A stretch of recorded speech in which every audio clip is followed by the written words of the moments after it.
how can we find a genuine teacher? What are the signs and qualities of a genuine teacher?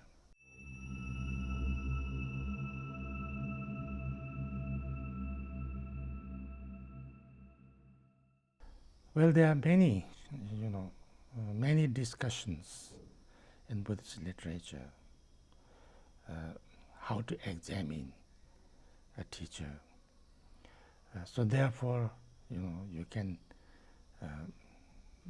what is not a genuine teacher, what is not a good teacher, and what is a good teacher or genuine teacher. This is important to know. This is part of the wisdom. So, and also, you are, the student is the one who can,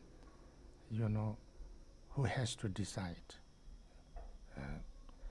which person or persons you would, regard as your teacher or teachers and learn from, it's not that anybody who gives you instructions or gives you advices or, tries to give you a lesson is not necessarily, a genuine teacher or your teacher. It's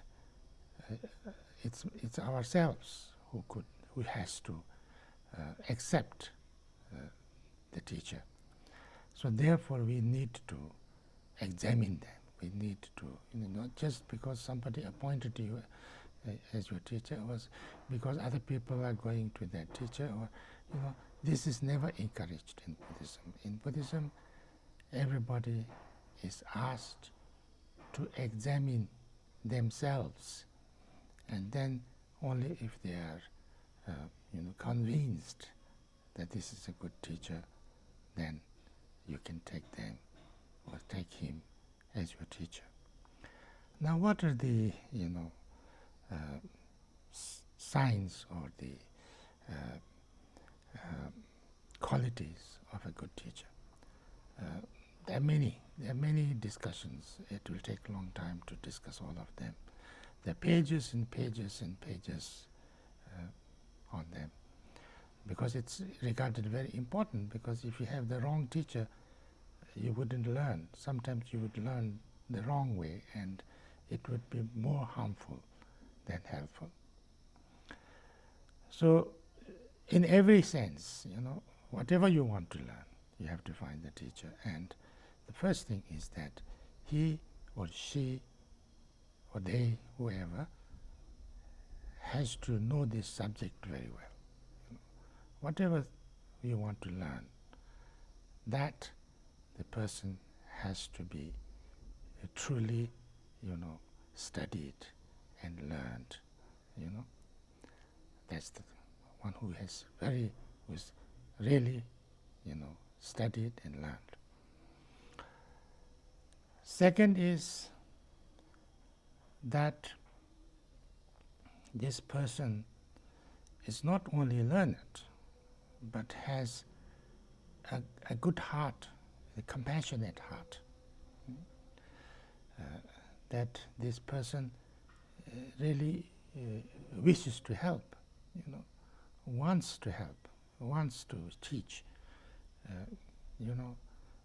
because even if somebody is very, very learned, if he has not a good intention, then you cannot rely on him, because he could teach you the wrong one, or he could give you wrong information, or he could misguide you, or he could, he could not teach you.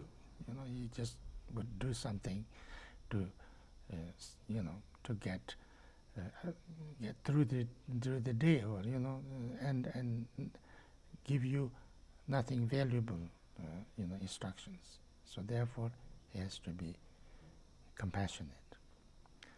The third thing is that this teacher, whether it's he or she or whatever they, has to be willing to teach and has to know how to teach.